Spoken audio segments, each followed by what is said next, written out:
All right. Thank you, everyone, for joining today's webinar. This is Leveraging Revit Families for Successful MEP Projects.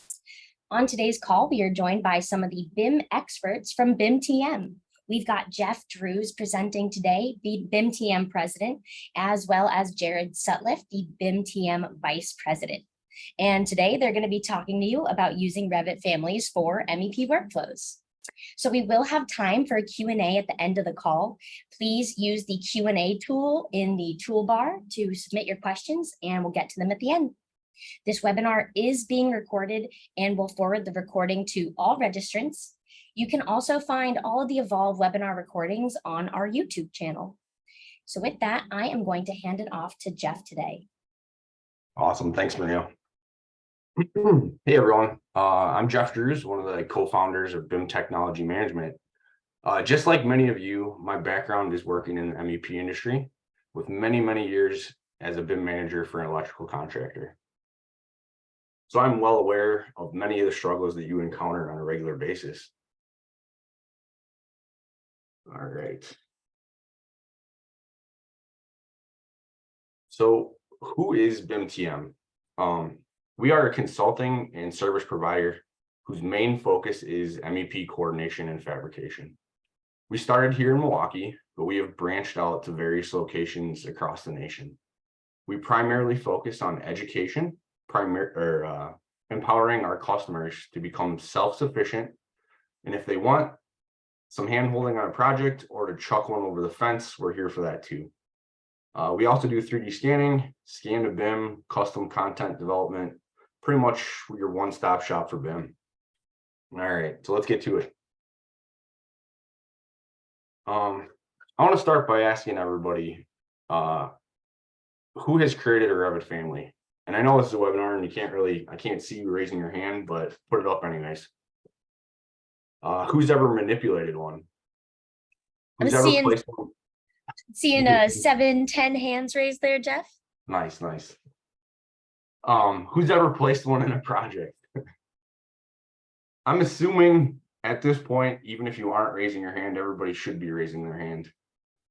No matter who you are at any level in a company, you are utilizing Revit Families in some form or fashion. So it's kind of important to have a base level understanding of how they work. To do that, I'm going to start by going through the different types of families that exist within Revit. So there's basically 3 different types. We have system families, which are built into Revit. We have loadable RFAs, which are basically all of your families provided by Evolve, or all the families that come from the family browser, and in-place families. So I'm going to jump over to Revit real quick, and I'm going to show you what those look like. So system families, those are going to be your conduits, your ducts, your piping. Pretty much all of them are going to be line-based families, which means there's grips on each side of them. So if I look at these in 3D, like I said, your cable tray, your pipe, your ducts, when you click on these and you hit edit type, actually, let me go to a different one. They will have these different RFAs that can be mapped within them. That's something to be aware of. If your fittings aren't populating properly, it might not have the proper embedded RFA. The second type is your loadable RFAs. Like I said before, it's all of your families within the Evolve family browser, or even the out-of-the-box families that come with Revit. That's going to be your tags, your modeled elements, your title blocks, pretty much anything that you see down here. That includes all your families, trapezes, all this good stuff. And then lastly, we have in-place families. I say just no because it's really not a good practice.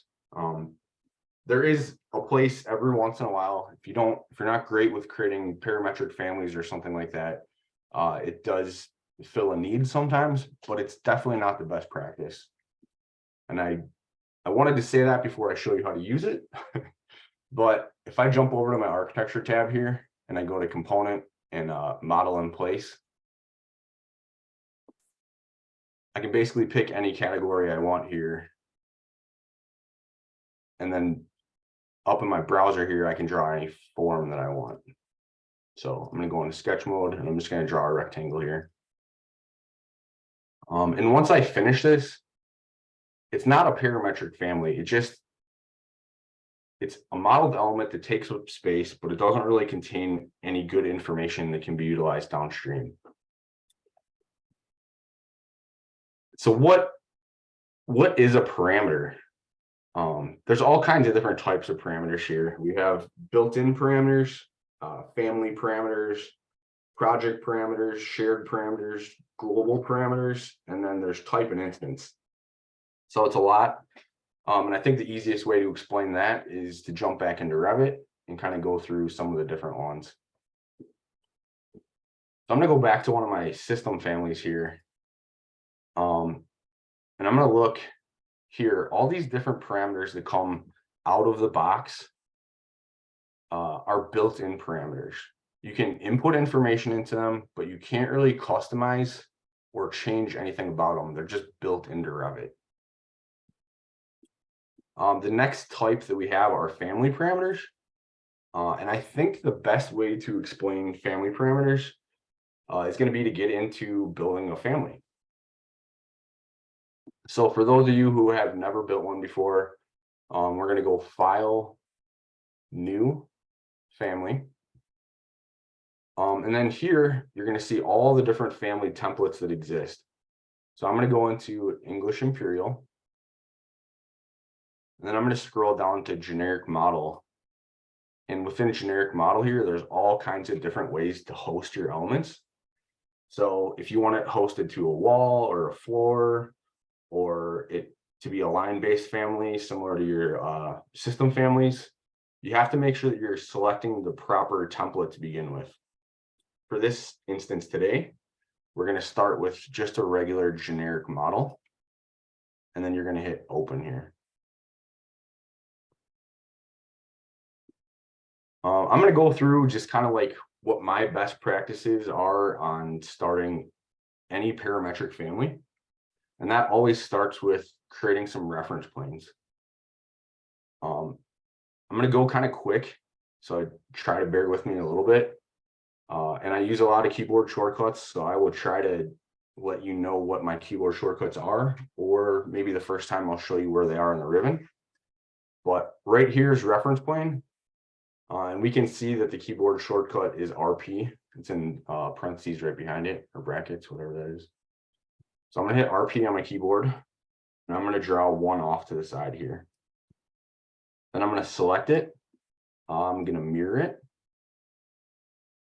And then I'm going to select both of these, and I'm going to rotate them. Oops. With RO. And you can see it's copied here. So I'm just going to type 90 in and push enter. Then I have 4 reference planes that are the basis for what I'm going to create here. My next step would be to add some dimensions in. In case you aren't aware, when you're creating families, these 2 reference planes that come in by default, these are going to be your origin point.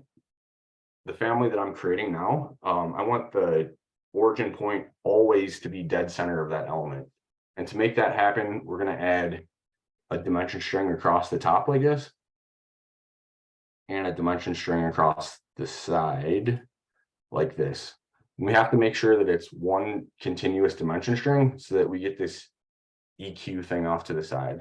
And I'm going to hit that both ways here. Then I'm going to add another dimension string across the top and the side. And I'm going to add a parameter to these. That gives me the ability to adjust the location of those reference planes within my project. So up here, I'm going to go create a parameter, and this is a family parameter. So you can see up at the top here, you can either add it as a family parameter or a shared parameter. And the first go around here, I'm going to add everything as a family parameter, and then I'm going to go back through and show you what the difference is by adding them as a shared parameter. So this first one, I'm going to call width. And I'm going to make sure that it's selected as a type parameter, and I'll cover instance in a little bit. I'm going to do the same thing with this guy over here. And I'm going to call this one length. And again, I'm going to leave this as a type parameter. And then lastly, I'm going to go into an elevation, and I'm going to add another reference plane in here. And then add a dimension across like this. And I'm going to add one more parameter. Actually, I'm going to add it a different way to show you. So if I go into family types up here, I can also add a parameter right here. And I'm going to call this one height. The main difference between adding it here and the other way that I did it is right here, I'm allowed to select whatever type of parameter I want, whether it's a text, an integer, an angle, a material, etc. Doing it the other way, it automatically defaults to the proper type of parameter for a dimension, which is length. And I'm going to have this as an instance parameter, and then I'm going to hit OK. All right, so my next step is I'm going to go under create, and I'm going to show you how to draw an extrusion that would be tied to these reference planes. So I'm going to draw a rectangle in, and I'm going to make sure that it's inside of my reference planes here. My next step is to go up here and use this align command.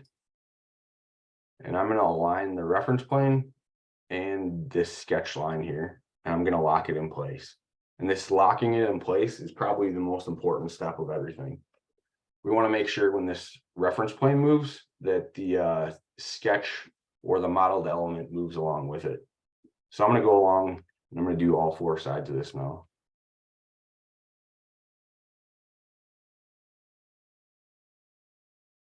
And then I'm going to hit finish.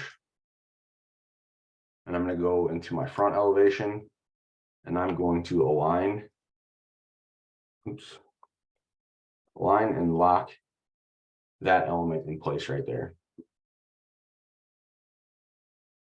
I'm going to jump into 3D, and this is probably the most important step when you're creating families. I make sure that it doesn't break before I move on to the next thing.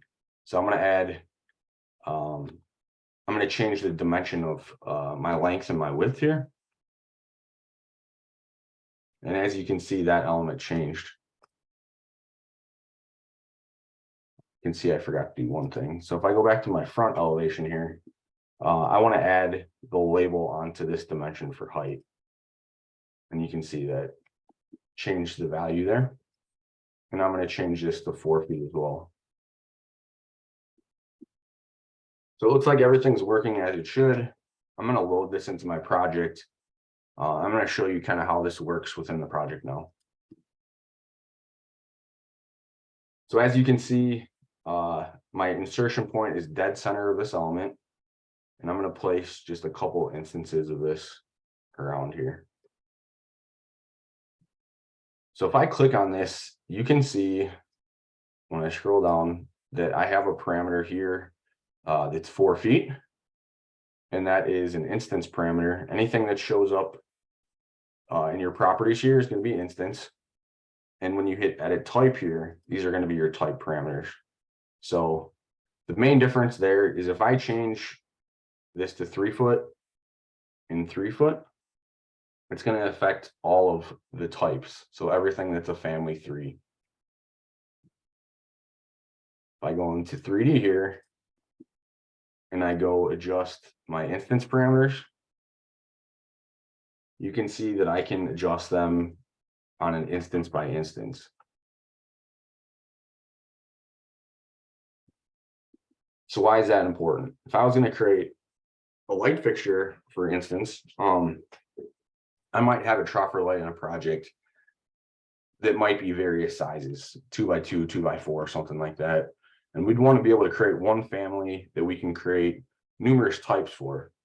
So I can click on this and hit edit type, and then I can duplicate this and create a 2 foot by 2 foot. and then change that here. Then I could make a copy of this and I could edit type and duplicate it. And I could create a 2 foot by 4 foot fixture.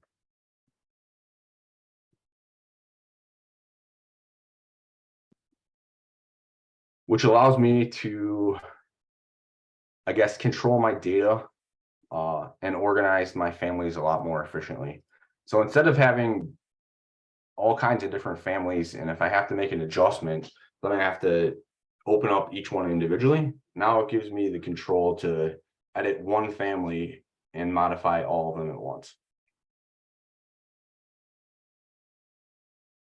So all of that's great, except for none of this data is really able to be tapped into at this point. So the way that we would do that is to utilize shared parameters. Our shared parameters are tied to a shared parameter file, which essentially is a notepad file that each parameter gets a GUID. And that's how we would tie a parameter in a light fixture to a tag or a schedule. So how do we go about creating one? If I go under create, if I go under family types here and I go to add a new parameter, there's this shared parameter option right here. So I'm actually going to go in here. I'm going to modify one of the parameters I already created. And I'm going to select shared parameters here. And I'm going to hit select. I already set up a shared parameter file for this, but I will go through how to create some new ones real quick. So I'm going to hit create, and I'm going to call this Evolve Webinar. And you're just creating a notepad file. And before I get too far down this, I just want to say one last time, this notepad file should be utilized for all your projects. This would be like your master notepad file. So just be really careful about what you're doing with this, because you might be changing things on a grand scale if you're going in and modifying parameters or deleting things. So just keep that in mind. So I'm going to create a group here, and this is how we would group our parameters. So if I had dimensional things or calculation parameters or fabrication parameters, it's a different way that we can organize them within that notepad file. So for this instance, I'm just going to create one called dimensions. And then I'm going to go in here and I'm going to add a new parameter. It's pretty good practice to prefix all of your shared parameters. It allows you to quickly identify what one of your parameters are versus one of the out of the box or the built-in parameters. So I'm going to prefix everything with EV for evolve. I'm going to call one width. And I'm going to create another one for length. I'm going to create one last one, height. Except where I can't spell. So I'm going to, or I blew through this pretty quick before, but it defaulted to the proper type of parameter. I want all my dimensional ones to be length. But then there's also this little thing on the bottom, which is tooltips, which essentially is when you hover over a parameter in your project, it's what pops up. So if I edit the tooltip here, I could say, if you have any questions, email info@bimtm.com. And now I'm going to hit OK because I want to map the EV height parameter to what I had before. And as you can see, the name switched. So I'm going to do the same thing with the length.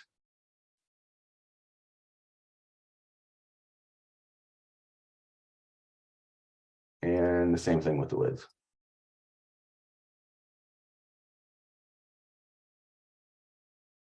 All right, I'm hit OK. And then I'm going to load this back into my project, and I'm going to overwrite the existing version. As you can see, it kind of defaulted back. When I changed my parameter there, it didn't know that it was the same one, and it defaulted back to what dimensions I had in there previously. And I kind of did this on purpose to show you to be careful and to think about that before you load it into your project. There's some workarounds where you can map one parameter to another. But in this instance, I'm going to have to just go back in here and modify the dimensions again.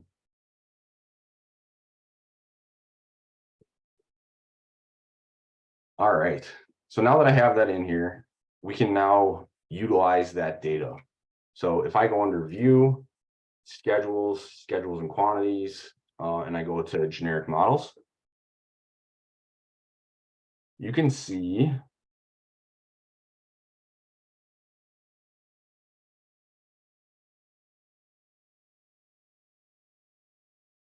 that the three parameters I created are right there. I'm also going to add count, and I'm going to add family and type. And then I'm going to uncheck itemize every instance, and I'm going to sort by family and type. And now you can see that the families that we created are right here. So we have one instance of a 2x2, one instance of a 2x4, and 4 instances of family 3. So that's one way we can tap into the data of a parametric family. The other way would be with a tag.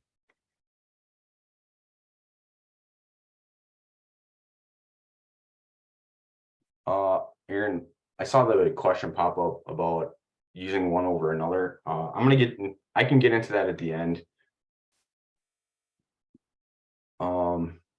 So what I'm going to do now is I'm going to go file, new family, and I'm going to create a tag this time. So under the annotations folder, there's generic tag.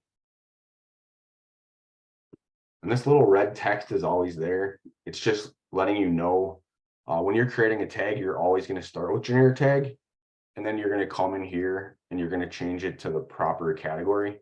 So if you're trying to tag a light fixture or an electrical fixture or something like that, you have to make sure that you're selecting the proper category here. So ours was already correct as generic model, and we're going to leave it at that. But I'm going to delete this piece of text right here. And I'm assuming some of you guys have modified tags before, but maybe not adding shared parameters in there. But if we go under create, there's this label thing here. And it works very similar to a piece of text. It's just reading off of a parameter instead of the text itself. So when I click here, it's going to show me a list of all of the built-in parameters that I can pull data out of. But for this instance, we want to bring in our custom parameters that we just developed. So I'm going to add a parameter here, and I'm going to go to that same shared parameter file that we created before. And now I'm going to map those same parameters over. So I'm going to push this over. I'm going to add another one, and then make sure I push it over. And then I'm going to add the last one and push it over again. And I'm just going to hit this break check mark at the end to make sure they're all in a different line.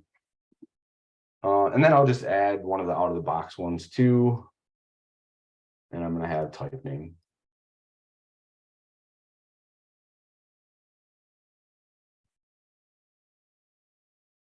I'm going to move it right under this reference point right here. All right, now I'm going to load this into the project. And you can see that I can tag each one of these with that information that we just put in. So if I wanted to go through and change the height here to 3 foot, you can see that that information is changing live. 2 foot. And then I'm going to change this to 1 by 1. And you can see those change as well. So that's kind of the best practices for setting up a parametric family, and how to create some shared parameters and pull the good information out of it. The last way that I'm going to cover today to add a parameter is in a project. So we added parameters to all of our family 3 families. But let's say I wanted to add a parameter to all of my generic models. For instance, if I wanted to add a checkbox or a text parameter that says who QC'd this element, we can do that on a grand scale. So I'm going to go to manage here, and I'm going to go to project parameters right here. And then I'm going to create a new one on the bottom here. And I'm going to say BIMTM QC by. And then I'm going to change this to a text parameter because I just want to put in whoever QC'd it to make sure it got QC'd. And then I'm going to add this parameter to all of my generic models, but I can also add this as a shared parameter. But I'm going to leave this just as a project parameter for this instance. So when I click on any of my generic models now, and I go under text, you can see BIMTM QC'd by. So I'm going to put JD in here for my initials. And then I'm going to actually use that in a filter. So I'm going to go to filters up here. I'm going to remove this, and I'm going to add a new one, and I'm going to call this QC filter, because I want to quickly see what has been QC'd and what hasn't been QC'd on my projects. And then over here, I'm going to make sure that I select the right generic model. And then I'm going to add the parameter that we just created. And then I'm going to say is greater than 0, because I want to only look at data that contains information.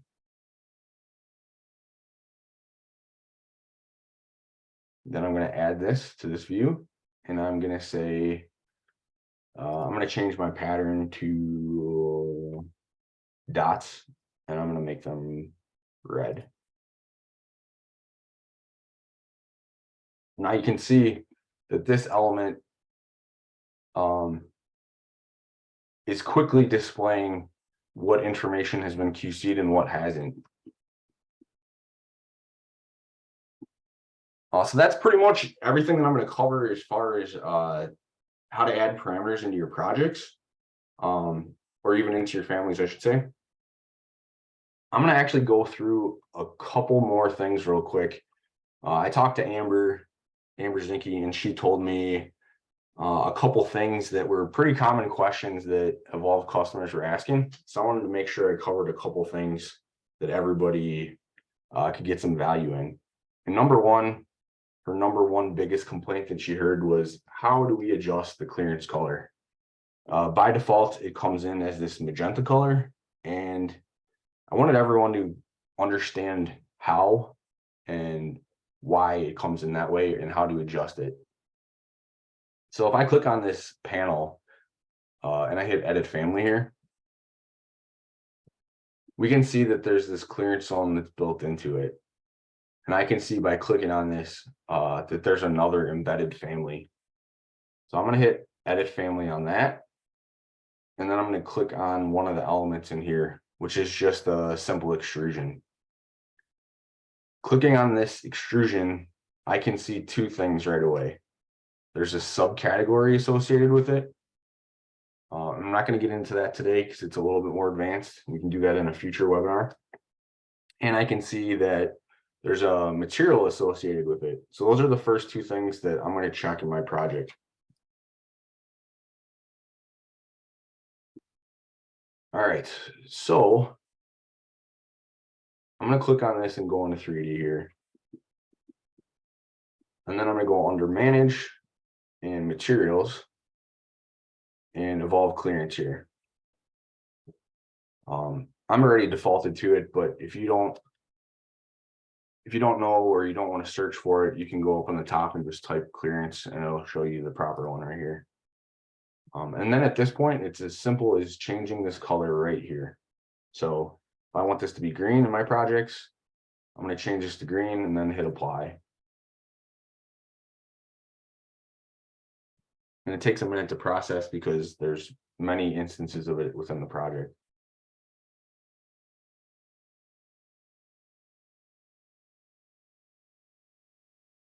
All right, so now you can see that it turned green, but if I go back to, where am I at? If I go back to my floor plan here, my lines are still pink. So why is that? We checked material and we checked and saw that there was a subcategory associated with it. So categories and subcategories are driven by object styles within your projects. So if you go to object styles right next to materials, this is what is driving the look of an element in all of your views when it isn't overridden.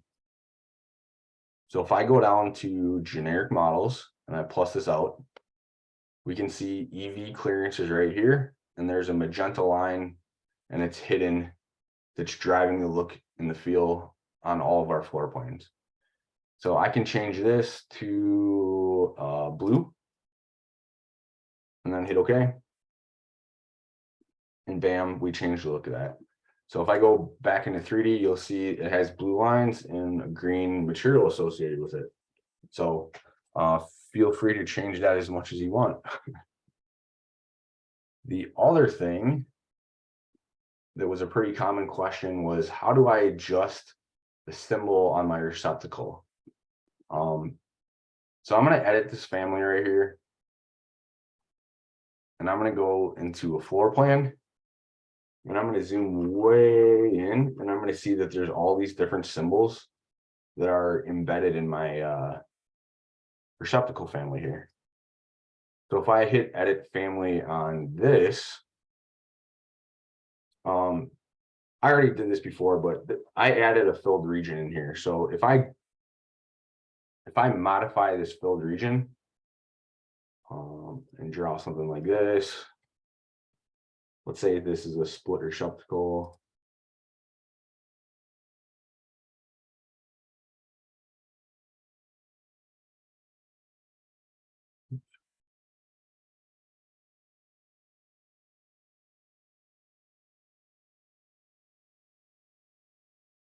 And then I load this back into that family, which is the ASM in wall type. Overwrite the existing version.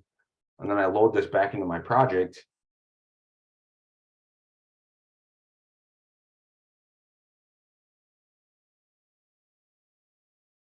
That'll change the look of my symbol within the project. So you can make it look however you want. The thing that I would caution you on is, if you don't really know what you're doing, make sure you save a copy of all of this before you go in there and edit it, because you can really knock some dominoes down and mess some people up on your projects. So that is my presentation. So maybe at this point we will turn it over to some questions. Oops. Turn it over to some questions. And I see that Aaron asked a question earlier that we can try and cover now. Is there a reason to use a family parameter opposed to just making every parameter a shared parameter?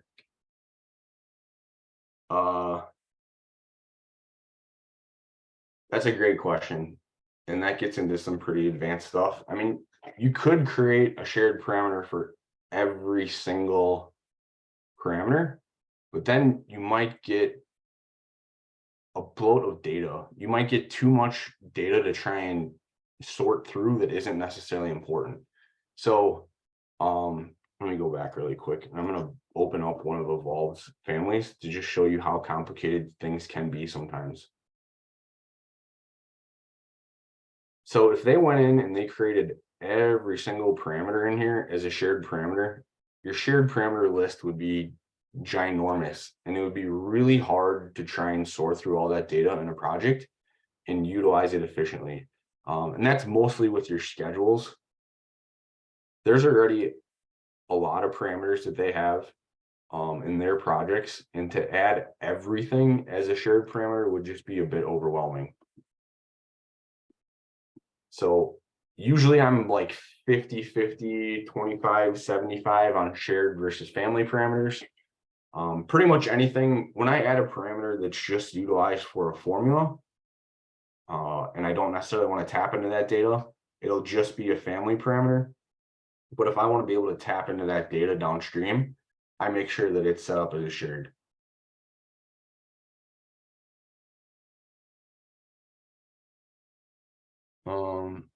Okay, so it looks like Ty asked the question, back to clearances, is there an easy way to have built-in transparency in clearances without needing to use a filter? I'm not sure what you mean, I guess. So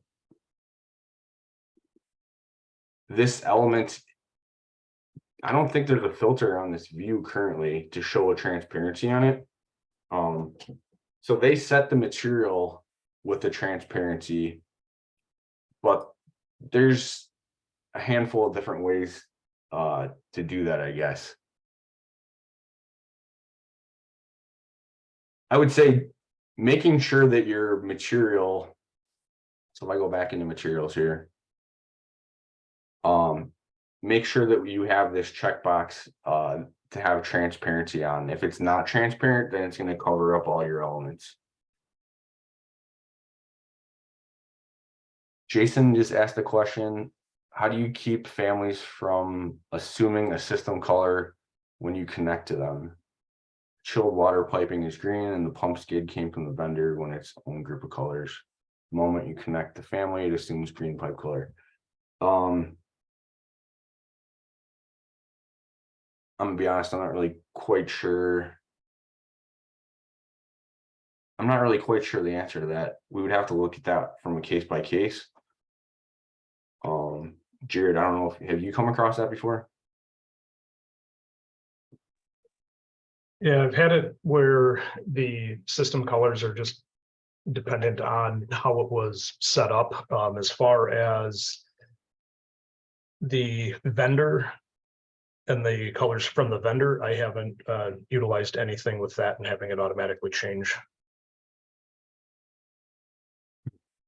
I think, Jason, maybe that's one that you could shoot us an email later on or something like that, and we could potentially jump on a call and look at what you got going on. Chris Hansen asked a question earlier on, what is recommended to use RFAs compared to ITMs for duct accessories, equipment, and air terminals? I think the answer for RFAs versus ITMs are how things are fabricated and how your shop works. I know it's our preference that we use ITMs for pretty much everything that's going to be fabricated, but if we have some equipment that's just in there, I don't want to say taking up space, but taking up space for clearance or coordination purposes, we would do that as an RFA, partly because vendors might have that specific family available for us to bring in, and partly because it's a little easier to create an RFI or RFA on the fly for a specific size of equipment.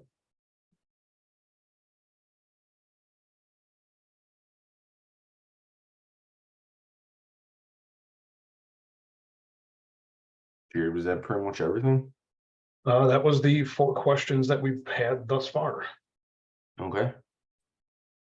You've got a Anybody else have any other questions or want to review anything that was covered?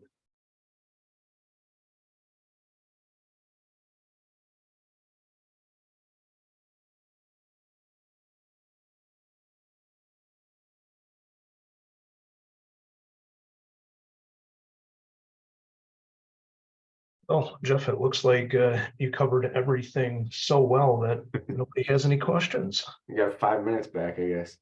Well, thanks everybody. Appreciate you coming in. We got. Yep. When modifying a family and loading. Oh, I think I might know what you mean, Chris. So once a material is brought into a project. So if, for instance, if I went into this family and I modified this material here, and let's say I changed it to red, and then I load this back into my equipment, you can see it doesn't really change. It's because that material definition is already here. So it won't override material definitions downstream. And I think, I'm not really sure the reasoning for that, or at least why they don't have an option to override, but I guess it's just something to be aware that when you're loading in a family with a changed material definition, that it won't carry that through. So you'll need to make sure that once you're in your project,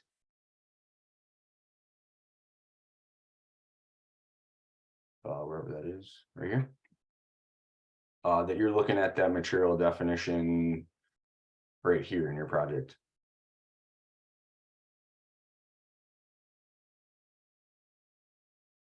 And Chris expanded upon his question. So when modifying a family and loading it back in, what do you use to not override, or sorry, to not I think I know what he's override saying. all parameters? So when we first load that, let's go back here.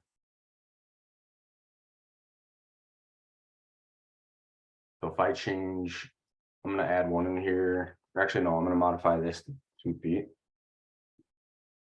And then I'm going to load it back into Evolve. So I think, Chris, correct me if I'm wrong, but what you're asking about is this warning right here, where it says overwrite the existing version, or overwrite existing version and its parameter values. So what that means is if I just hit override existing version, it's going to bring in any changes to like the parameters that I added, or formulas that I added, or types that I created. But overriding the version and its parameter values will actually change any of the values to the type parameters that are in here. So if I hit overwrite the existing version and its parameter values, you'll see that it just changed all those. So that's kind of a dangerous thing. And to only really use it purposefully, where when you want to change all of them to be a certain size.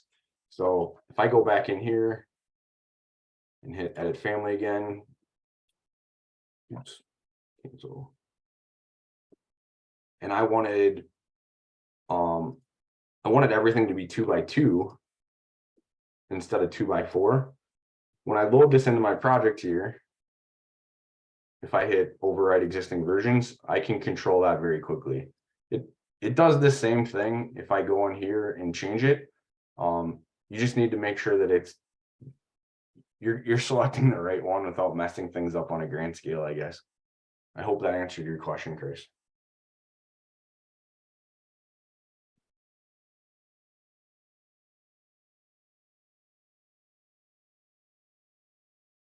We've got a couple other questions. We've got, what's the best practice for a newcomer? I know creating families takes time, but in the long run, will it be better? Currently, I'm doing smoke control ventilation. Which route should I choose at first? Creating my own families or downloading the manufacturer provided for fans, fire dampers, etc.? I would say be very cautious of the whole when you download manufacturer data. The parameters don't align and you start to bring in all kinds of junk into your projects. I mean, some manufacturers create good families, but for the most part, they're all using an inconsistent set of parameters. So as a whole, I like to create my own libraries or utilize a library like what EVOLVE MEP provides. So I would say as a whole, steer clear from downloading manufacturer families unless you have a good process of vetting it before you bring it into your projects, meaning cleaning up that data and making sure that it's consistent.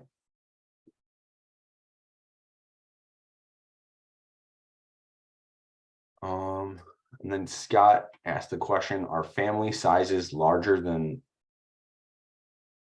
I think that's supposed to be ITMs and start to clutter up the projects. Jared, do you know much about that? Not off the top of my head, because I've had projects that are just more or less separate. Okay.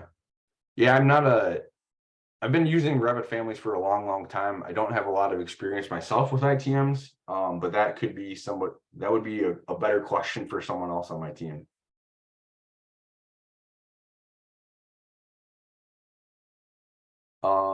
And I guess it goes back to, like templates and stuff like that. It would depend on how many of the ITMs you would load in, not that much different than how many families you would load in.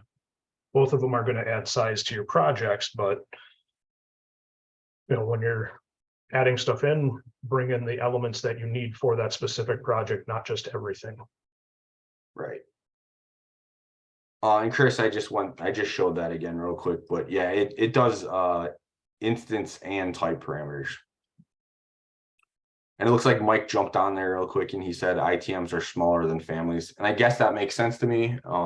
It's all CAD line work for the most part, where your parametric families really contain a lot more data.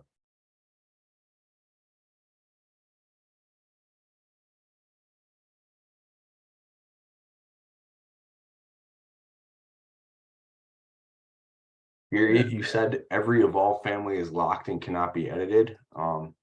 That's not true. I was just editing some of their families. So if you have some questions about that, we could potentially jump on a call and see what you're trying to accomplish, I guess.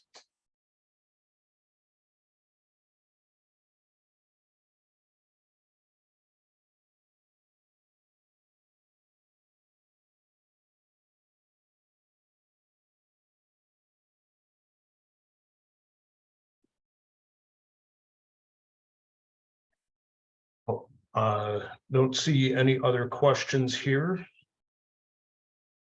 Oh, Gary said he just tried to adjust the clearance and it would not update. We'll have to look. I mean, I can jump on that on a call later. I think that's a little bit more in-depth element. Everything is editable in there. There's really nothing that Evolve could do to lock something down. It just might be a little more complicated.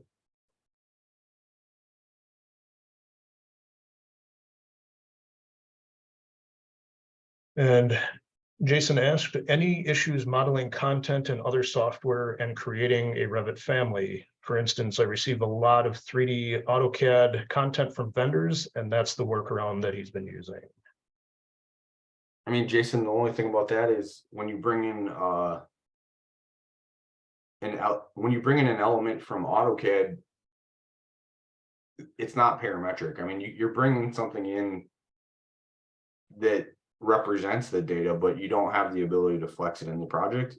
So, I mean, that might be okay for your instance. But within BIMTM in our workflows, we try to utilize parametric modeling for everything that we do.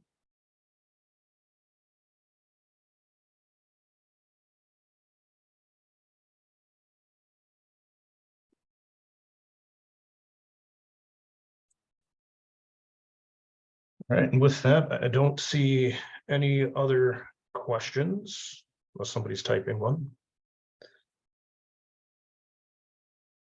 No, I think that's about it, Jared. I really appreciate everyone for coming. If you have any questions or anything, feel free to give us a shout. info@bimtm.com. Otherwise, we'll see you in future ones. Sounds great. All right, Marina, back to you. Thank you so much, you guys. Again, this has been Jeff Drews, President at BIMTM, and Jared Sutliff, VP over at BIMTM.